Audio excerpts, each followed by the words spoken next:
line ပေါ်မှာ TikTok ပေါ်မှာဖြစ်နေကြတဲ့အမျိုးသမီး2ယောက်ရဲ့ပွဲเนาะအဲ့2ယောက်မှာဆိုလို့ရှိရင်မန်နဘန်းတွေဘာတွေလုံးကြတဲ့အထီကိုဖြစ်ပြီးတဲ့အခါကျတော့သူကပဲလုတ်သေးသူကပဲသူများစပင်ကိုဆွဲထားတာမလို့ဘယ်နဲ့သူကပဲသူ့ကိုလုတ်ပါတယ်ဆိုပြီးအော်နေတဲ့အဲ့ဒီထော်လာကြီးတော့เนาะ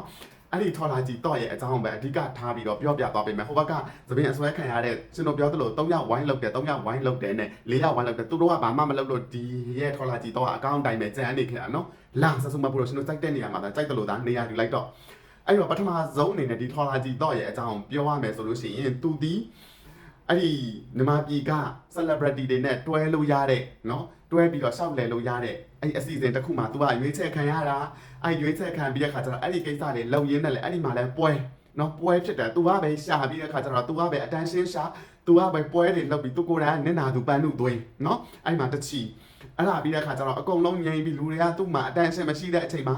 ကလေးရဲ့စာအုပ်တွေမီးရှို့ပြပြီးကလေးကိုဆုံးမတယ်ဗာမတယ်ဆိုပြီးအခါကျတော့အဲ့လိုမျိုးကိုကလေးကိုတောင်မှ trauma တွေရအောင်ရင်းလုပ်ပြီးတဲ့အခါကျတော့အဲ့လိုမျိုး attention ရှာတဲ့သူနော်အဲ့ဒါပြီးတော့အဲ့အိမ်မှာပဲသူတို့အိမ်ကိုပဲဟိုကလူကဝင်ပြီးတော့သူ့ကိုပဲဟိုလိုလောက်သွားသလိုလိုဒီအိမ်မှာပဲဟိုလိုအတန်တွေကြားနေရသလိုလိုဟိုလိုဖြစ်သလိုလိုဒီအိမ်ဟိုအိမ်ကပဲဟိုလိုလိုဖြစ်သလိုလိုဒီလိုလိုဖြစ်သလိုလိုအဲ့လိုမျိုးစိတ်တစားပေါင်း16000နဲ့အကုန်လုံးကိုရှောက်ပြောတာနော်ရှောက်ပြောပြီးတဲ့အခါကျတော့အဲ့လိုမျိုးတွေ attention တွေရှာပြီးတဲ့ခါကျအဲ့လိုမျိုးတွေပွဲလုတ်တဲ့အထီအောင်မှာ तू ကထော်လာကြီးတော့နော်တစ်ကွက်ကောနှစ်ကွက်ကော6ကွက်စလုံးလွတ်နေတာ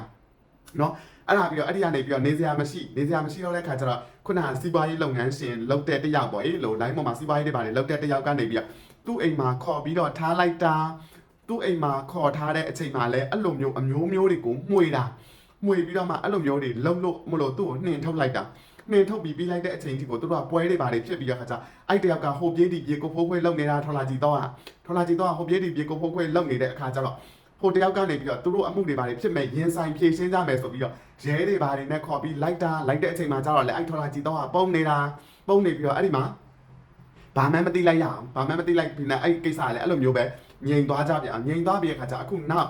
ပြီးကြတဲ့နှစ်မကုန်ခင်လောက်ကလည်းသူသမီးလေးသူ့ဖာသူဘာဖြစ်လို့ဖြစ်မှန်းလည်းမသိသွေးတွေနဲ့ဟာတွေကိုရှောက်တင်ပြီးတဲ့ခါကျတော့အဲ့ဒီမှာလည်း attention တစ်ခေါက်ရှာပြန်ရောဟောရှာပြီးတဲ့ခါကျအခုဘာတွေဘလို့ဖြစ်ကြမှန်းလည်းမသိပြန်အောင်မသိဘဲနဲ့အခုဒီဟိုပြီးကြတဲ့အဲ့သူသွားပြီးနေထားတဲ့သူရဲ့တယောက်နဲ့သူ့ကိုပဲလာလုတ်တယ်လို့ तू ကပဲခံလိုက်ရတယ်လို့ तू ကပဲနင့်နာတယ်လို့ तू ကပဲပန်းနှုတ်သွေးပါတယ်ပန်းနှုတ်သွေးတွေလှုပ်ပြီး तू ကဆွဲထားတာနော်ဗီဒီယိုထဲမှာသူ့ဖာသူတင်တယ်ကြည့်ကြ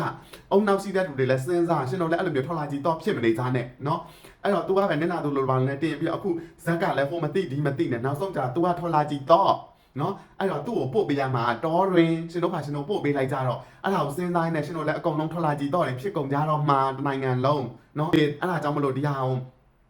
ကိုကပဲတိုက်ခိုက်တဲ့သူလို့နဲ့လာတဲ့သူလို့ဟိုလိုဒီလိုနဲ့ဒီစင်ငယ်မန်းတယောက်ကိုအဲ့လိုမျိုးလောက်တဲ့နေလာမပြောနဲ့ပဲစင်ငယ်မန်းမိခင်စိတ်ရှိတဲ့သူကမှကိုသားသမီးကိုရင်းပြီးတော့ attention မရှာဘူးပထမတစ်ချက်စာအုပ်ကိုမီးဆိုတဲ့သူသမီးသွေးထက်တန်ရုံတွေဖြစ်နေတဲ့ဟာတွေကိုတင်ပြီးတော့ attention ရှာတယ်ဒါပဲကိုအုံနောက်နဲ့ကိုစဉ်းစားကြ